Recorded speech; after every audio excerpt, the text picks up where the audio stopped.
السلام علیکم ورحمۃ اللہ وبرکاتہ۔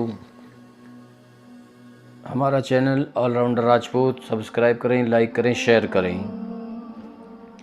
آج ہم مجاہد اعظم سلطان صلاح الدین ایوبی کے دور کی قیمتی کہانیوں کا یہ سلسلہ شروع کر رہے ہیں۔ ان میں آپ کو وہ تمام لوازمات ملیں گے جو آپ کے اور نوجوان نسل کے مطالبوں کی تشکین کریں گے، ساتھ ہی ساتھ اس قومی جذبے کو بھی زندہ و بیدار کریں گے جسے ہمارا دشمن پر لذت اور تقریبی کہانیوں کے ذریعے مارنے کی کوشش کر رہا ہے۔ صلاح الدین ایوبی کے دور میں جتنی اسلام کش سازشیں ہوئی ہیں اتنی کسی دور میں نہیں ہوئی۔ صلیبیوں کو میدان جنگ میں صلاح الدین ایوبی کو شکست دینا آسان نظر نہ آیا تو انہوں نے مسلمان امراء اور سالاروں کو ہاتھ میں لینے کے لیے جہاں بےدغریغ زروں جواہرات استعمال کیے، وہاں غیر معمولی طور پر حسین اور چالاک عیسائی اور یہودی لڑکیوں کو بھی استعمال کیا۔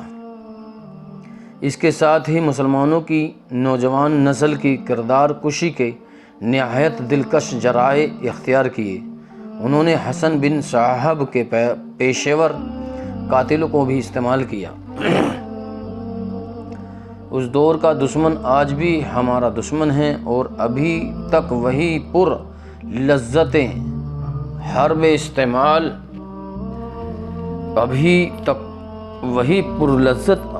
استعمال کر رہا ہے۔ یہ کہانیاں خود بھی پڑھیں، بچوں کو بھی پڑھائیں۔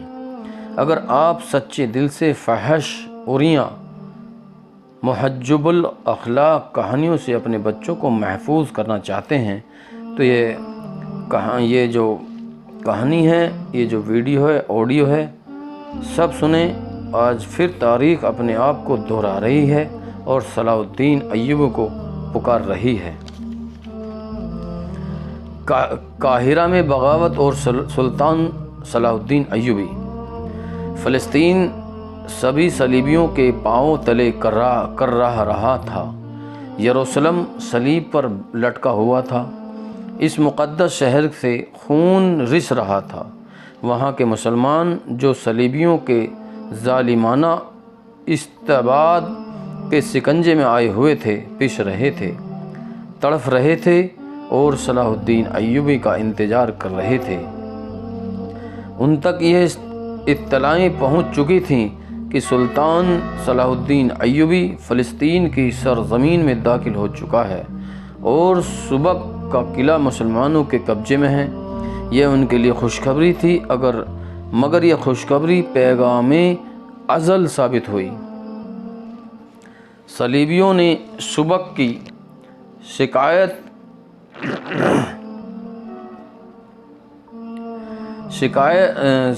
شکست کا انتقام یروشلم اور دیگر شہروں اور قصبوں کے مسلمانوں سے لینا شروع کر دیا تھا۔ وہ مسلمانوں کو مردہ کر دینا چاہتے تھے تاکہ وہ جاسوسی نہ کر سکے اور حملے کی صورت میں صلاح الدین ایوبی کی مدد کرنے کی ضرورت نہ کرے۔ سب سے زیادہ مظالم کرک کے مسلمانوں پر توڑے جا رہے تھے۔ سبق کے بعد کرک ایک بڑا قلعہ تھا جس پر صلیبیوں کو بہت ناز تھا۔ ایسا ہی ناز انہیں سبق پر بھی تھا، مگر ان کے ناز کو سلطان ایوبی کی نہایت اچھی چال اور اس کے مجاہدین کی شجاعت نے ریت اور ذروں کی طرح بکھیر دیا تھا۔ اب صلیبی کرک کو مضبوط کر رہے تھے۔ وہاں کے مسلمان باشندوں پر تشدد ایک احتیاطی تدبیر تھی۔ صلیبیوں کو یہ وہم ہو گیا